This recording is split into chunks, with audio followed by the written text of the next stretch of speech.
Coming up on this episode of Nintendo Cartridge Society, we don't care if Turkey Day hasn't happened yet. We're already listening to the All Toy Day music radio station. It's dangerous to go alone, so the Nintendo Cartridge Society goes with you.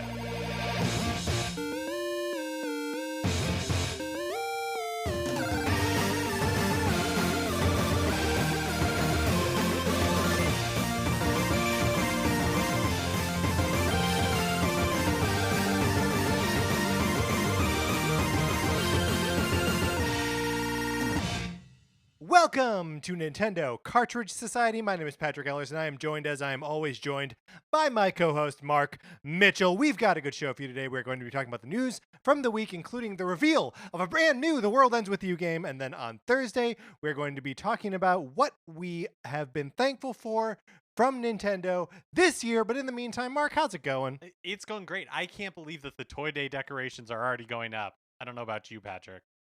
Well, I mean, at some point last week, Sarah came out of the bedroom and said, I ordered some Christmas stuff. So Toy Day stuff. Sorry, I don't mean to spoil the ruse. But yeah, so we've put up some decorations already. We've got some extra lights.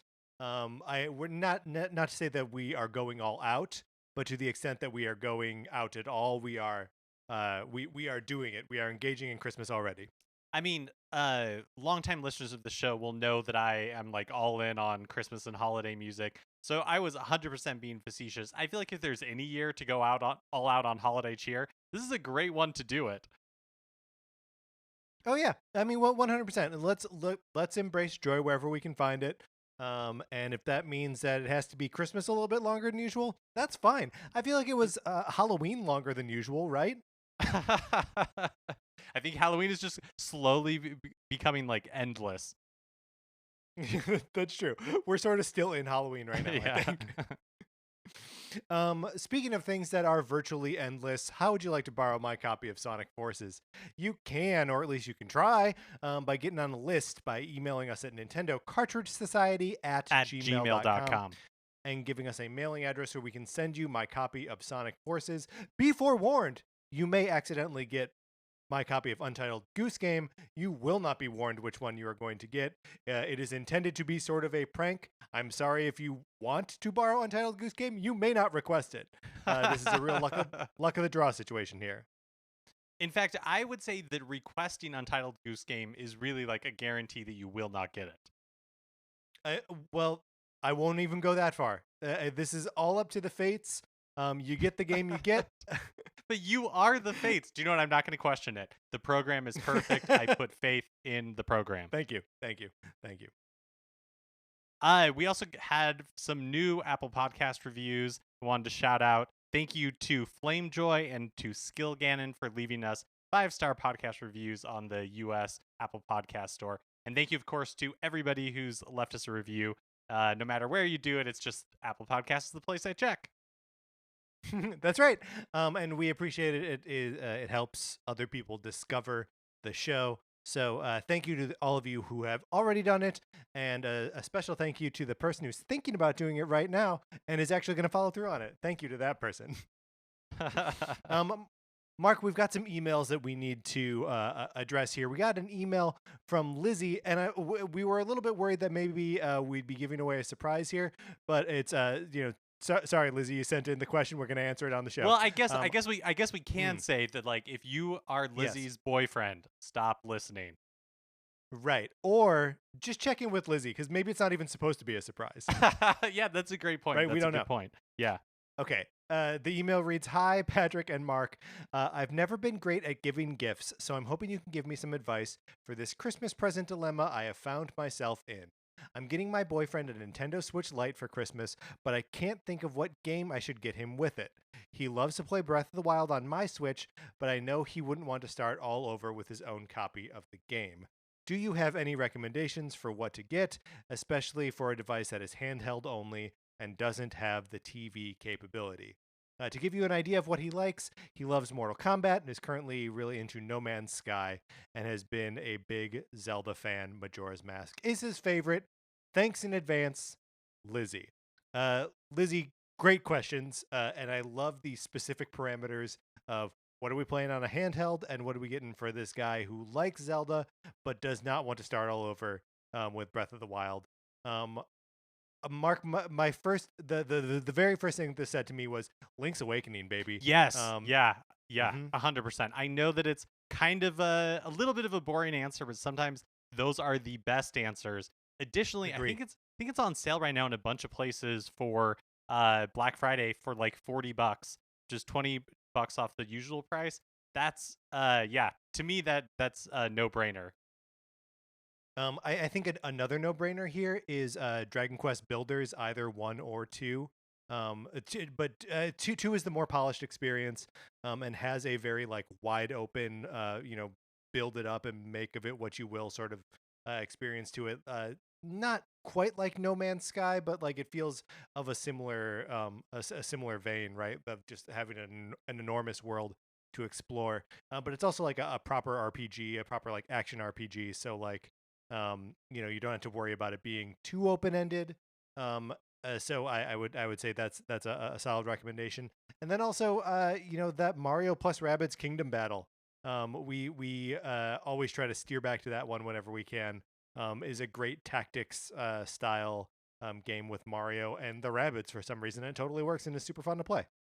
Yeah, do you know what I will also throw out there? If you don't already have like a Nintendo Switch Online account, um, or you don't have like the family one, like I think that's a pretty good investment. You get a Mm. lot of like the NES games online, the Super Nintendo games online, and plus like Mario, Super Mario 35, Tetris 99. So I think for the 20 or so dollars that is a worthwhile addition to any Switch library.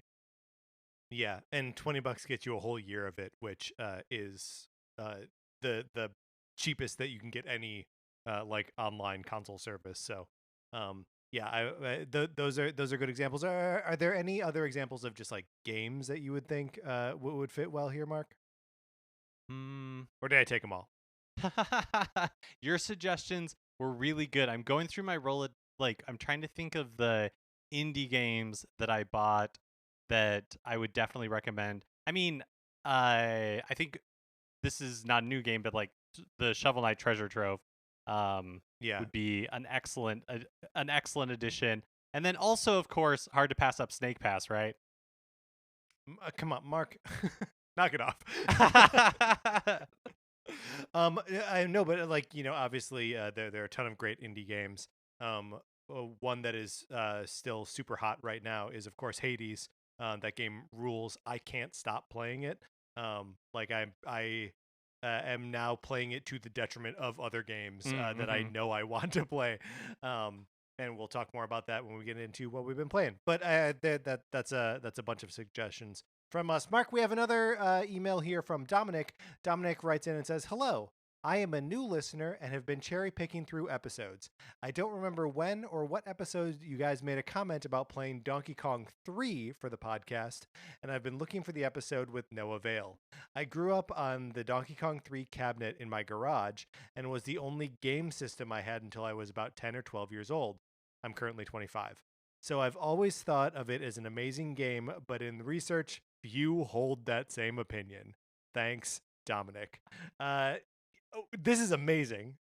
Yeah, Dominic, I would love to know the like why you had like what's the story of for having a Donkey Kong 3 arcade cabinet in your garage? Yeah. That's awesome.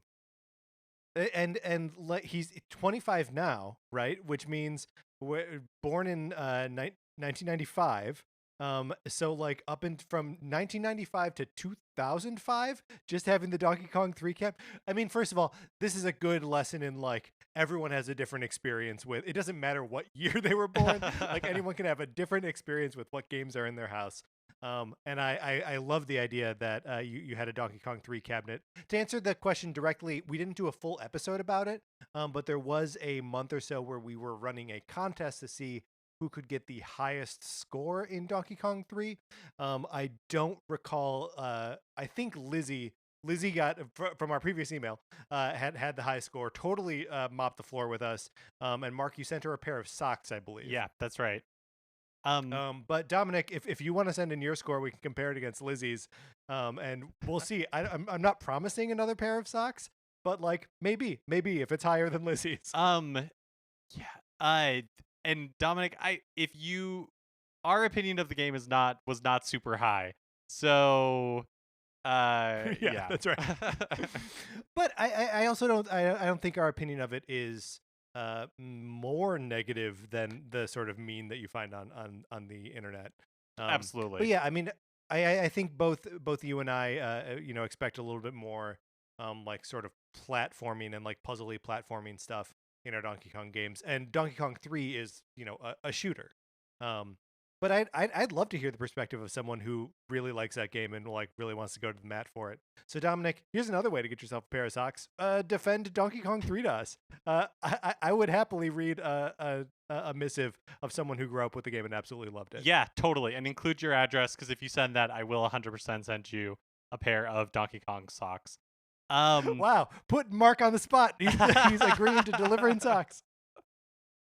It's the least I can do for somebody who loves Donkey Kong 3. And also, right. For whatever we feel about the game itself, we definitely have a soft spot, if you call it that, for Stanley the Bugman, because love to bring him up. Yep.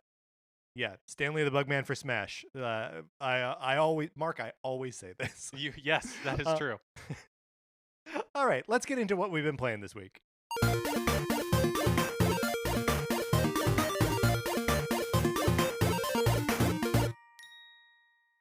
So, of course, last week, Hyrule Warriors Age of Calamity came out. I don't really have anything exciting to say about it because I haven't played super far into it. I'm enjoying it. I'm definitely I got this game like really excited because I was super excited for more of being in the world of Breath of the Wild. Yeah. And I am definitely getting that. There are times where I run up against like the wall of Muso games where I'm just like, I don't really want to do this mission, or like I don't really want to do this mission again, especially. But all the trappings of the world are enough to keep me invested, at least right now. I remember that when you started, when you played the demo, you had it set on the easy difficulty. Are you back on the normal, or are you still playing it on easy? So I'm mostly doing normal, and then occasionally I'll be like, no thanks, and I'll just do it on easy so I can like breeze through it as quickly as possible. So I'm being very liberal with the difficulty settings and just doing whatever like I feel. Yeah, that sounds great. Honestly, I have not turned on Hyrule Warriors Age of Calamity yet, because as I mentioned previously, I can't make myself stop playing Hades. The game is so phenomenally good. I have nothing new to say about it other than I have not been able to replicate I defeated Hades, I guess, a week or two ago, and I have not been able to replicate it again since, which I'm starting to feel bad about because I watched some like speed runs of Hades after I like completed a run, and nothing will make you feel bad about the way you play a video game like watching a speedrunner do it. So I don't know why I did that. But I do intend to get over to Hyrule Warriors Age of Calamity at some point. I'm just not quite there right now because of Hades. Yeah, the interesting thing, or the thing that I will be interested to see with a game like Hades is like, because there is no real end to it, you could be making runs forever. Like, at what point do you decide that it's just like the enthusiasm for it just kind of like peters out? Not in a bad way, but just when, you know how like you're like watching a TV show and then one day you're just like, I have no desire to keep going. Yep. Yeah, no, it will be interesting. I have a couple like goals I have set for myself. Like there are a couple of relationships that I want to upgrade to their maximum and like get to because there are a couple of them that can turn into romances. Wait, I did not know that this was an aspect. I mean, I knew it was like an aspect of the game, but I didn't realize there was like actual like romancing. So there's romancing for 3 of the characters. There's Megara, the Fury. You can romance her. You can romance Dusa, who's like a Medusa head, and then you can romance Thanatos, the god of death. And I'm going after him right now because he is a. I mean, everyone in the game is super attractive, right? Like everyone in that game is my type. But I'm going after Thanatos because they've got just a great bond, and I love them, and I love them together. Yeah, so and you can develop other relationships in there that aren't romantic. But I mean, come on, I'm gonna stick with the romantic ones for Yeah, now, at least, right? yeah, that's fun. I didn't realize that was like an aspect of the game. That's cool. I have also been playing with my Game and Watch Super Mario Brothers, which we talked about briefly last week. That was on its way here. I had ordered it from Nintendo's website, and it is here. And I love that little machine. It has so few like actual features, and like it does so few things. It'll play Super Mario Brothers. It'll play the Lost Levels. It'll play Ball, and other than that, it's a clock. It has no headphone jack. The sound on it isn't great. The port for charging it is in a weird place. Like it's not in the back; it's on the side. So like if you want to display it like a clock, you have to have like a cord sticking out the side of it. There's no setting where you can like keep it on and just like have it function as a clock and run down the battery. It'll just turn itself off after a couple minutes. Um, so it is also severely lacking in like a kickstand of any kind. So like you got to really lean it up against something, otherwise it'll slide away. Um, but those are my sole complaints with it. In every other way, it feels great in your hands. The front of it is cold because it's made out of metal. It looks like an old Famicom and like a Game Boy Advance smashed together. It's got cool little extra features, like you can hold down the A button in the clock mode, and it uh, plays a video with a song about how to draw Mario.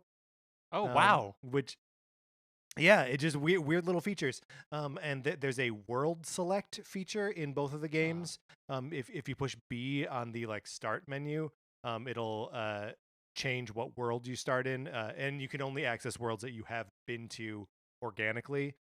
So like in Lost Levels, I can only do up to World 3 at this point. That game is too hard. But now I can start at World 3-1 every time. And in regular Mario Brothers, I can play, the any of the 8 worlds because I've organically gotten to them.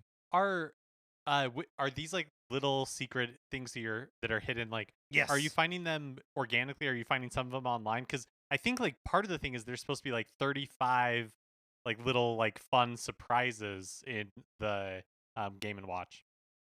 Yeah, and so I discovered the world skip or the world thing on my own. There's also, if you hold the A button for 5 seconds as you are starting a game, then you start with infinite lives. That's one I had to look up, and then the drawing Mario thing I also had to look up. But that's only three, right? That's only three surprise three surprises, or secrets. And I don't know if like the other secrets are just like if you are here when it changes from 11 to 12, a Yeah, Yoshi yeah. is there or something. What counts as a surprise and what doesn't, or secret. Um, so yeah, I mean, I expect it to slowly reveal its other secrets to me. This thing gets me so excited for any future Game and Watches they may introduce, or for a Game Boy Advanced Classic Edition. Yes. Come on, I would give want that it up. so bad. Could you Ugh. imagine? I mean, Uh, the thing with like a Game Boy Advance Classic Edition is like you wouldn't. The other consoles have been like mini versions of them, but this just give me a Game Boy yeah. like Advance SP looking thing with a like good backlit screen and call it a day. Yeah, give me that good backlit screen. Like that's that's really, and loaded up with all the games that are now like legendary. Um, yeah, I really really love that little machine, the Game and Watch Super Mario Brothers. If they put out any future one of these for other 30th anniversaries, like Zelda's is next year, right? hmm If they do a Zelda one with Zelda 1 and Zelda 2 in it, I'm 100% like I am on this train now. As long as the tracks go, I am on this train. I'm there for it. The box also rules. So it's in like a gold box, and there's like a plastic sleeve around it, and the plastic sleeve has the Super Mario Brothers stuff on it. When you slide the sleeve off, the Mario Brothers stuff goes off the box, and it's just showing Ooh. ball underneath it. It's so slick. It means I have a cool thing on my shelf, which is just the box that it came in, but then also the Game & Watch itself is on a separate shelf. It's just, I mean, look, we're decorating for Christmas. We're decorating for Mario's 35th anniversary. I couldn't be happier over here, Mark. Yeah, I didn't really like for whatever reason when they announced it, like the Game and Watch didn't really do anything for me. But when you were showing it to me over FaceTime, and like I could really see it in person, then I was like, maybe I do need one of these. I mean, you might. It's really, really cool. And I think the part of the reason why I was so excited for it is because, of course, we predicted it in March, April. When was that we watched all the old E3 presentations? I did predict that the Nintendo would release a new Game and Watch, sort of facetiously, but then it happened. Then it happened. I forgot about that. Never doubt so Patrick. That's right. Never doubt my predictive abilities. All right, Mark. Let's get into the new releases and what we might be playing next week. Today, November 24th, Professor Rubik's Brain Fitness is released on Switch. And Interesting. I was not aware that Rubik's was like a brand, that there's a franchise. Exactly. I don't know that it is. And as far as I can tell, I don't think that this is like supposed to be an avatar for like the Rubik person who the inventor of the Rubik's Cube. I think that like I don't think it's like how in the brain training games like Dr. Kawashima like was supposed to be Dr. Kawashima. I don't think that's the case for Professor Rubik. But what I am saying is that Nintendo, clearly you are leaving a hole in the market if there's a usurper who can come in trying to take Dr. Kawashima's place. Like Professor Rubik, I respect you, but you're clearly not a doctor, because if you were, you would be including that in your title. Would be doctor, and not professor. Yeah, 100%. And look, we know that brain fitness sounds okay, but it is no brain training. Right? Yeah, I'm exhausted thinking about brain fitness. No, thank you. I respect it, and I'm not mad at anybody who who is trying to get their brain training fixed, and so has to do for the like off-brand version, because Nintendo refuses to publish an official one in the US. That is nobody's fault but Nintendo's. I'm calling them out. Moving on to November 26th, Thursday, Picross S5 is released for Switch. This is the latest release in like the Picross S series. Is that what we call That's this? Right. And if you have played Picross S, Picross S2, and Picross S3, you unlock a third extra puzzle in Picross S5. Patrick, I know that had been playing the Super Mario Picross on the SNES Classic Edition. Are you ready for a new Picross game? And if so, is this one you're interested in? So I am ready for a new Picross game, but when I say a new Picross game, I of course mean an old Picross game. The only one of the S series that I've played is the original, and I maxed it out. I did all the puzzles in it, but like, why am I guess because it's free and already on my Switch. But I was gonna say, why am I messing around with the old Super Famicom version when like these newer ones are more feature complete? They have more music. They're just a more pleasing experience. So why don't I just move on to Picross S2 and then like just make my way up to 5? Why don't I do that? I think it's good. It's good to have goals. Oh, you know what? Something I played maybe this week, and now I'm gonna forget the name of it. Um, the Picross game that is like superhero dating club, super pixel dating club. Oh, right. The release not that long we ago. talked about it. Yeah. Yes. There was a demo for it, and I played it. And the puzzle solving was super fun in the way it like presented them to you. But the man, it was just too chatty. A little bit along the same lines as Murder by Numbers. But I was really enamored with the story and characters of Murder by Numbers. in a way that Pixel Hero. What's it? Did you look it up, Mark? Pixel, I did. Is it Pixel Puzzle Makeout League? Is that the one? Pixel Puzzle Makeout League. Yeah. Um, the presentation of the puzzles is really good and really smart, but the writing is just a little bit too cumbersome and goes on a little too long. I googled Picross superhero dating, and Google pointed me in the First right match? direction. So as long, like, yes, Google is harvesting all of our personal information and using it in potentially nefarious ways, and refuses to address any sort of abuses on YouTube of, man. Now I'm ranting. And I can't even remember what I'm ranting about. What's the But you conspiracy were trying to theories? say that it's worth it. Conspiracy Yeah. theories, but it's worth it. It's worth it Yeah. all because I was able to Google Picross superhero dating and get the correct game. Yeah, I bet we probably could have achieved that without Google, frankly. All right. So those are the new releases. Mark, let's close this segment out. Now it is time for a regular segment on our show. It is time for 433. In 1952, American composer John Cage wrote a piece called 433, wherein a performer or a group of performers didn't play their instruments for 4 minutes and 33 seconds. For the purposes of this show, our instruments are talking about Nintendo. So, for the duration of one performance of 433, Mark and I will talk about something not at all Nintendo related, thus fulfilling a contract of the piece. Mark, this is a rare two-part 433. We are now in the back half of the ranking our fall activities. Last week, we generated a list of fall activities. I say we go back and forth reading them down right now. Sounds great. I will go first. Raking leaves / playing in the piles. Apple picking and / enjoying apple cider. Traveling somewhere to view the changing of the leaves. Decorating, putting up holiday decorations.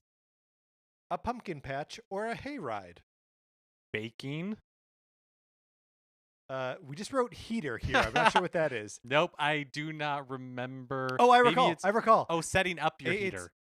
That's right, and like getting the first bit where it's like kind of smoky when you turn it on, it smells like something's burning. Mm-hmm. So that was one. Football. Fall carnival, which we put in there because Mark would not allow back to school as a fall activity. And then chili cook-off. Man, it is amazing that we came up with this list last week, and it seems alien to me right now. I think we allowed chili cook-off because you had in some way participated in one. Yeah, that's right. But at my church, yeah. And we invited listeners to, if we had omitted anything, to send in those omissions, and I don't think anybody did. So we 100% nailed it. There are no fall activities that do not fall on this list.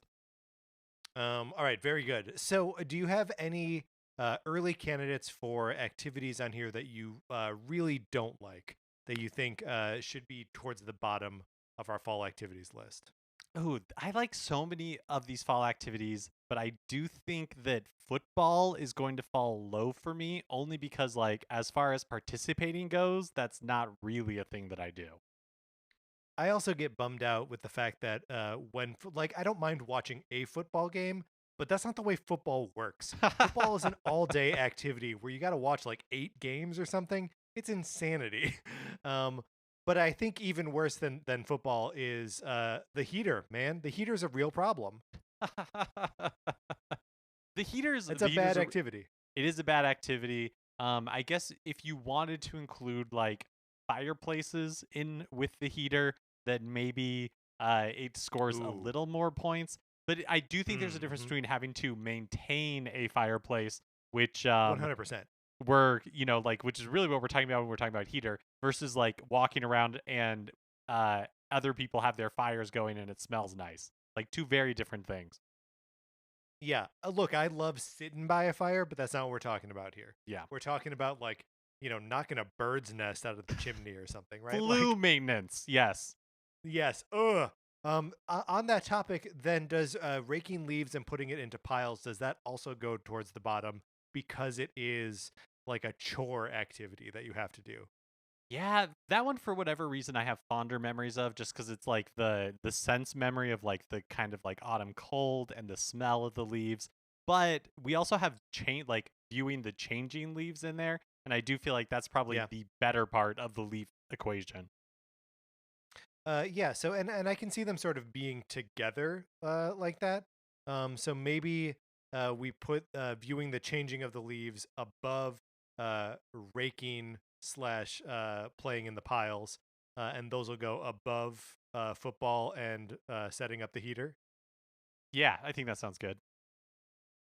Okay. Now, So then the for me remaining, person yeah. Oh, I was just gonna say, for me personally, like chili cook-off can go fairly low. Like I would probably put that below changing leaves for me personally. Okay, that's fine. I'm also not a big chili person, especially now, in that I don't eat meat. Um, there are good. Ah, gosh, dang it! We ran out of time. Okay, so the bottom of how many do we have here? 1, 2, 3, 4, 5, 6, 7, 8, 9, 10. Coming in at number 10 is setting up the heater. Number 9 is football. Number 8 is raking leaves slash playing in the piles.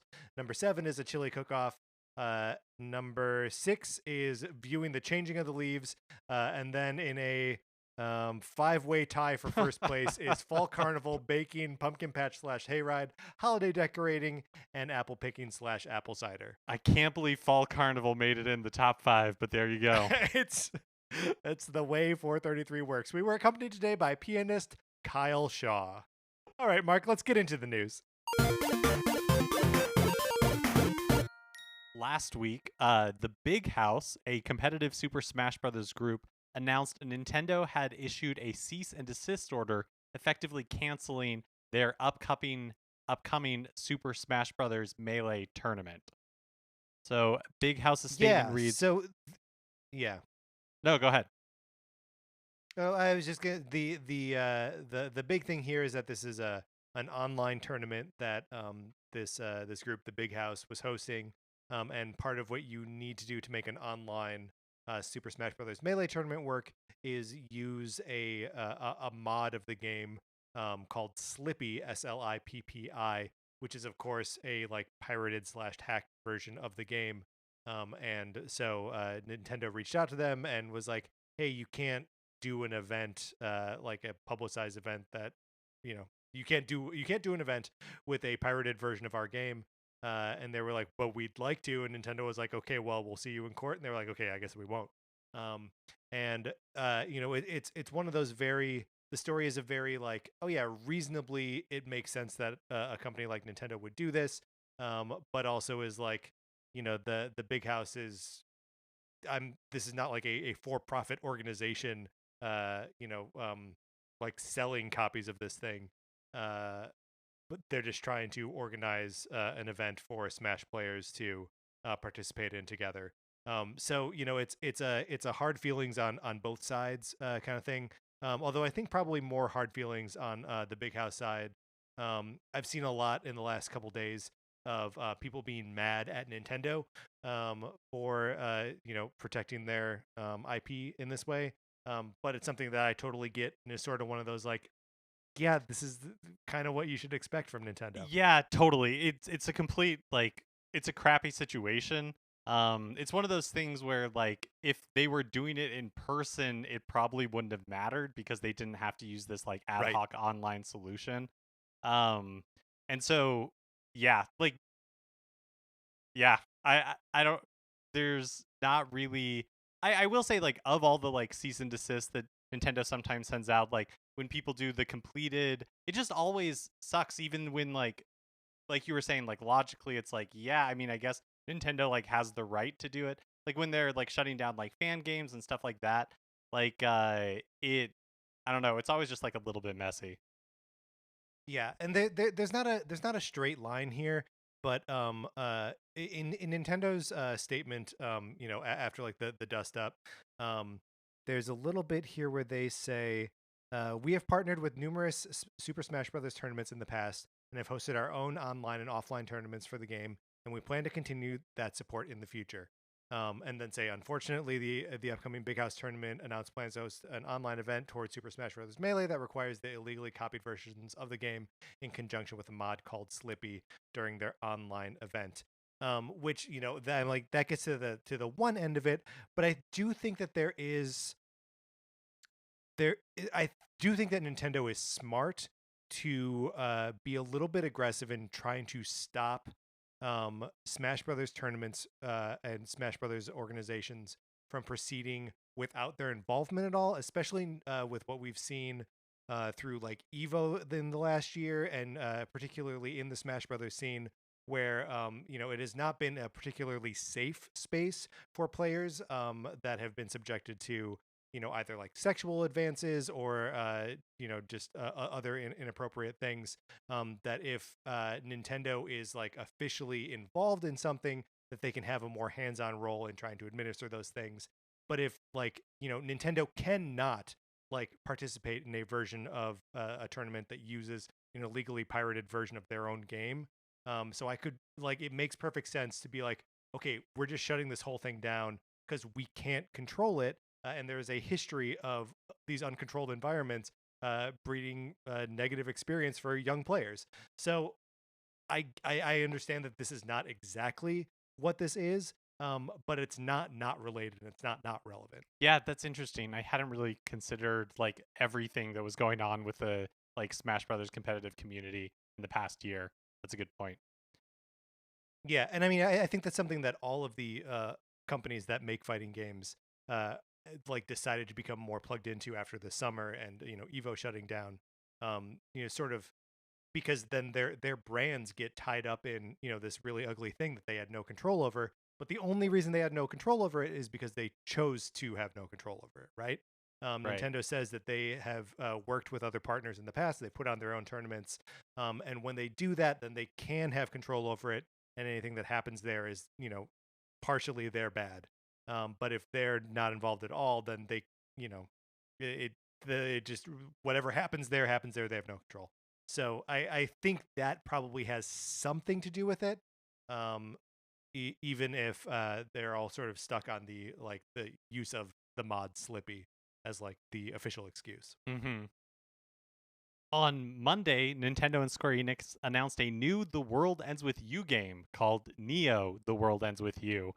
Um, this was so Square Enix, yeah. come on.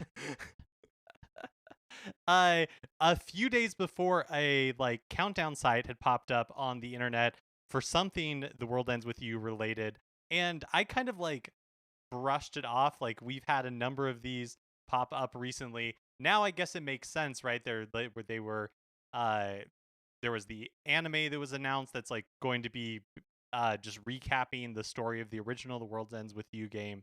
And now it all kind of like makes sense that they are been reintroducing the story and like the IP to the world in the lead up to this game that'll be coming out next year for the Switch and the PlayStation 4.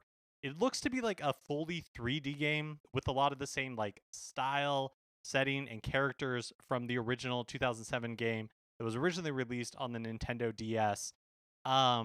I saw online today that Persona 5 was trending for a little bit with a lot of people saying like, "Hey, I know.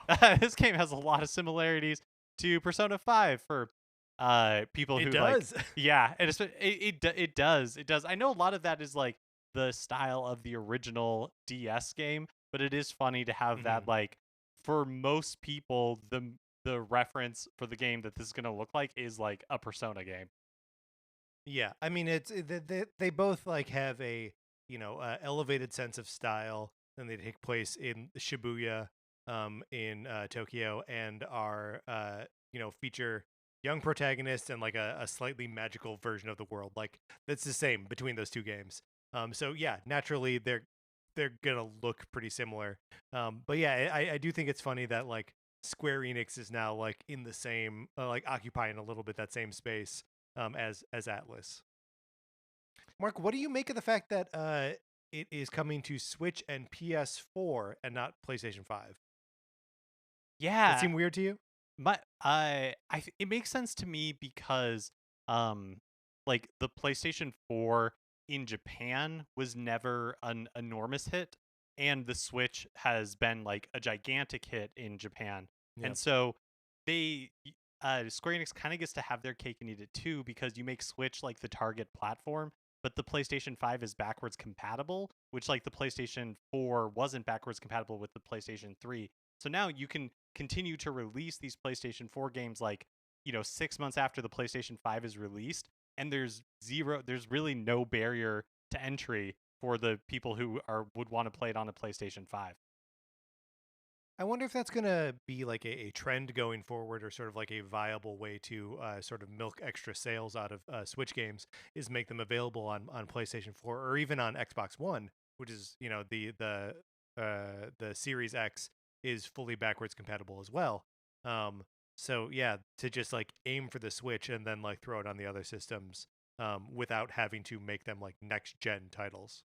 Yeah, no, I think definitely true, especially for like smaller titles like this, where you're like, The World Ends With You has a for sure cult following, but it was never a huge success. And so, Right. yeah, it just seems like a great way to like hedge your bets a little bit.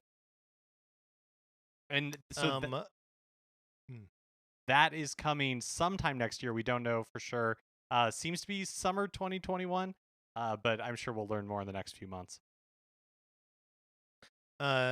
Is this a game that you would be interested in picking up, or I'm checking your temperature on the new World Ends With You game?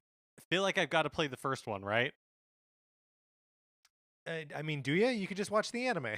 Yeah, no, I guess that's a good point. Yeah, I don't know. It's a series that's always intrigued me, even though I have not played it in any of its incarnations. So definitely keeping an eye on it. I guess we'll like see as we learn more about it.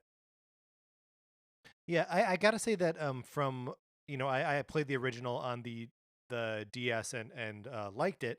Um, but I know that all of the ports, either like to mobile or to Switch, aren't don't like as faithfully recreate the DS experience.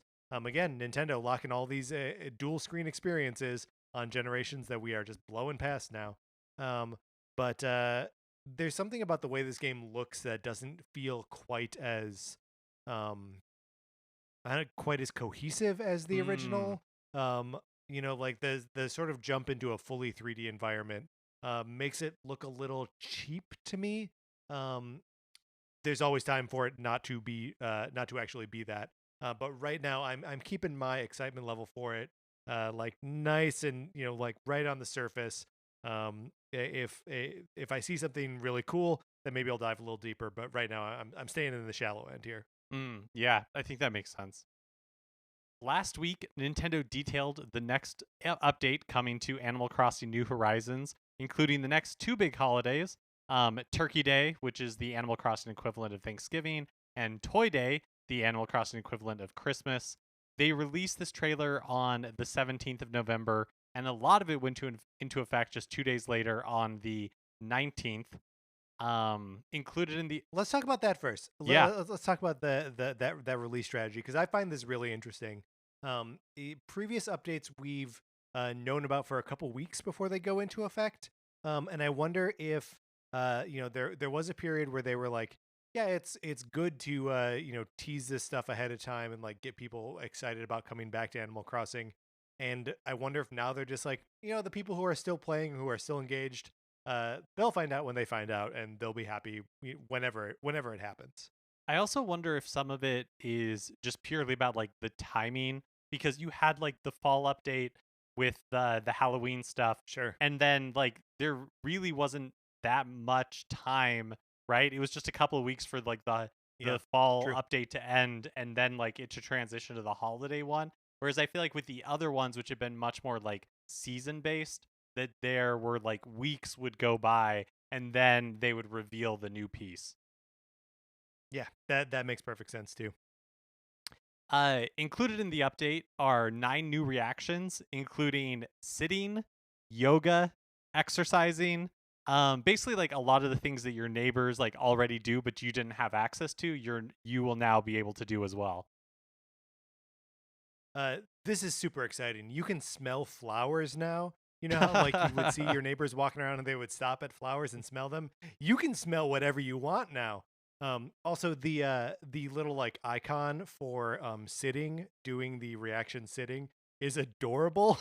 um and it is so the other day Roscoe the horse was sitting by the river and Zell the gazelle was singing a little song next to him, and I just ran up there and plopped myself down and sat next to Roscoe.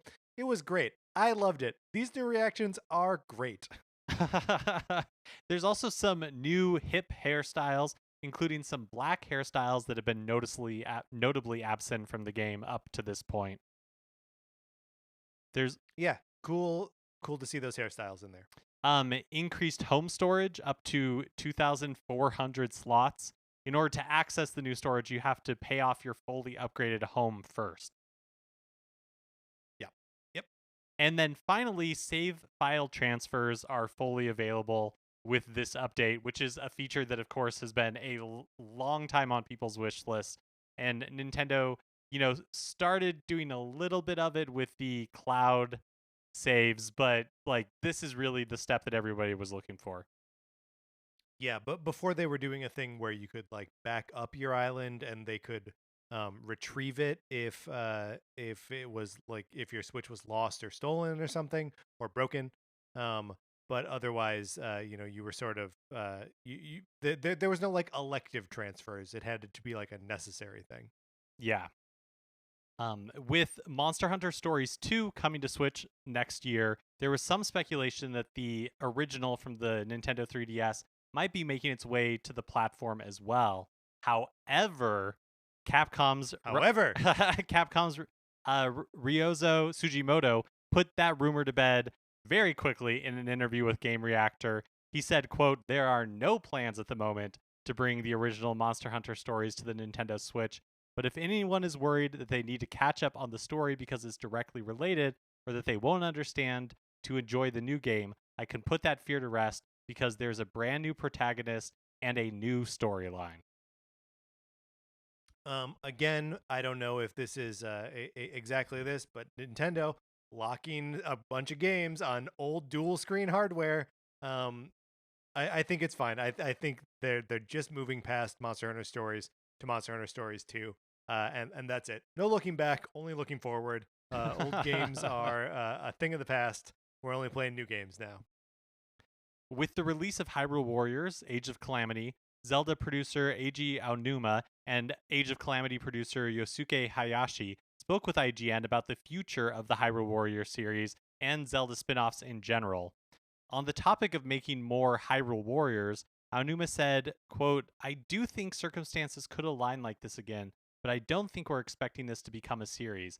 We'd make that decision based on its creative merits, just like we did this time." End quote. How many entries does it need before it becomes a series? Because I feel like 2 is enough. Two is pretty close, but I think yeah, it is interesting, right? Because it seems like you're already in series territory. Um, but I can see where like the original Hyrule Warriors is like a multiple Zelda game pastiche, like taking from all different games in the franchise and pulling in characters from all over the place, and then Age of Calamity being a Breath of the Wild specific one. I can see them being like, all right, but this is it. Like this is Yeah, not we're not going to be running Hyrule Warriors forever. totally. And Hayashi says something very similar, saying, quote, "I think it depends on whether we get an idea that'll make all the fans happy." So that seems like an impossible task in the first place. Well, yes, absolutely. I do think it's funny that Aonuma's like, yeah, I don't know. I mean, maybe we'll get to a place like that again, but like, we're not. It's not a foregone conclusion. We're not making it a series. And Hayashi's like, yeah, I don't know if we come up with something. He's like, yeah, we'll make another one. Speaking on the topic of other Zelda spin-offs, Aonuma did say, quote, "We're always looking for valuable creative projects, but those only come about when several different conditions align. So I think it's hard for us to have a conscious control over the frequency."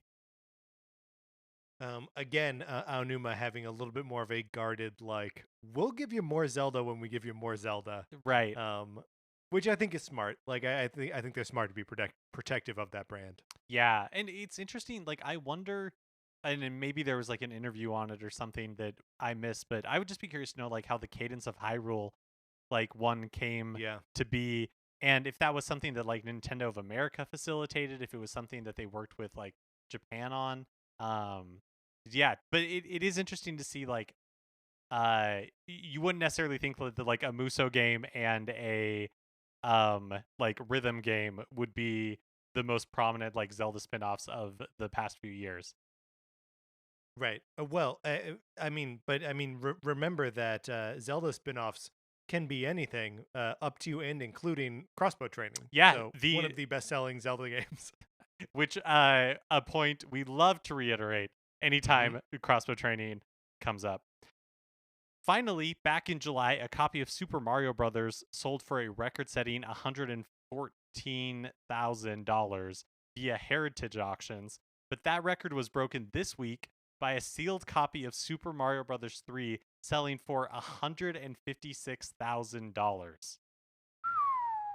So I'm enjoying my new copy of Super Mario Brothers 3. What if I revealed that right here and now that I bought it? That would be amazing. Oh, that would be so cool. And yet, not the case. I didn't. No, someone with way more money than me bought this thing. It's cool. The heritage auctions goes into a little bit of why it was such a rare and like expensive copy of this game. Obviously it is unopened, but it is rare packaging where the word bros in Super Mario Brothers 3 is in front of Mario's glove. In the normal graphic for the game, bros like kind of disappears behind Mario's like white glove. But in the early printings, bros was in front. And so that's what this is. And evidently those are very hard to come by now in any condition, let alone closed and in box and looking good. I wonder how they ascertain like that it is like an unopened copy. Like, do they have like a packaging? They must have like an expert who like gets out there like jeweler's eyeglass and is like really examining the seams and stuff.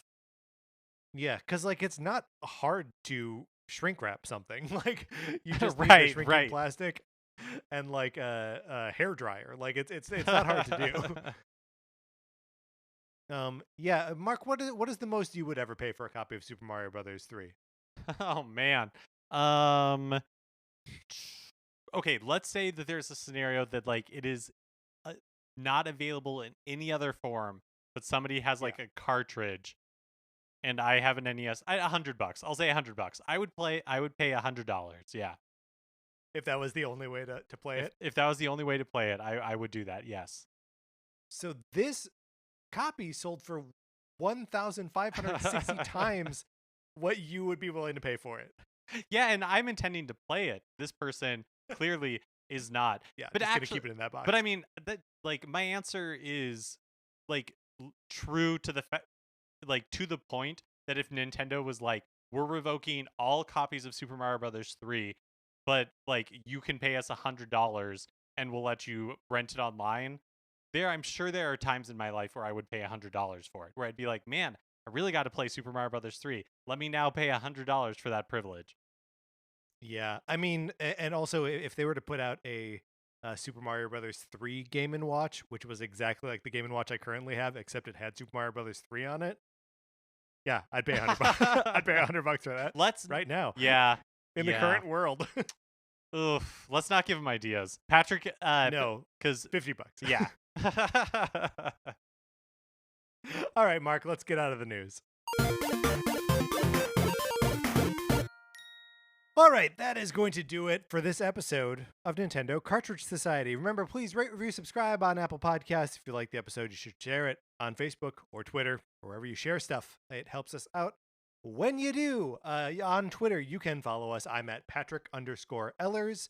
Mark is at MKE Mitchell, and the show is at Nin Cart Society. We also have a Facebook page, which is just Nintendo Cartridge Society. Olivia Duncan made our logo. Our theme music is provided by 8-Bit Betty. You can get more of his music by going to 8bitbetty.com or by listening right now.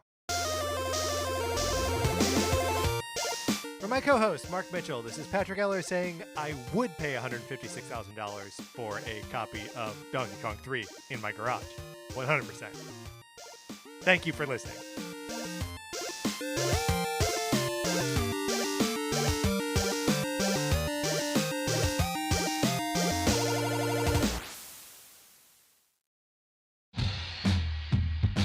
Have you ever encountered an unexplained hairy bipedal hominid in the woods? Have you received telepathic messages from an unidentified aerial phenomenon? If so, then you need to listen to Bigfoot Collectors Club. I'm Michael McMillan. And I'm Bryce Johnson. And together with super producer Riley Bray, we make up the Bigfoot Collectors Club. That's right. Every week we talk to actors, comedians, writers, and paranormal experts about their personal paranormal histories and share stories of high strangeness. Like the time when we talked to Craig Ferguson about the Loch Ness Monster and when a sea witch told him he had raven magic. Or the time I asked Pitch Perfect's Anna Camp her opinion on cattle mutilations.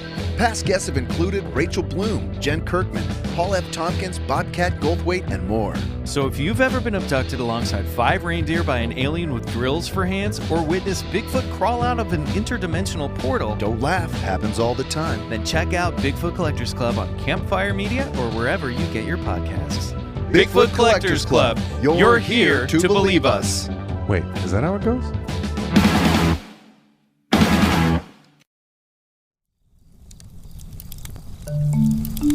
Campfire.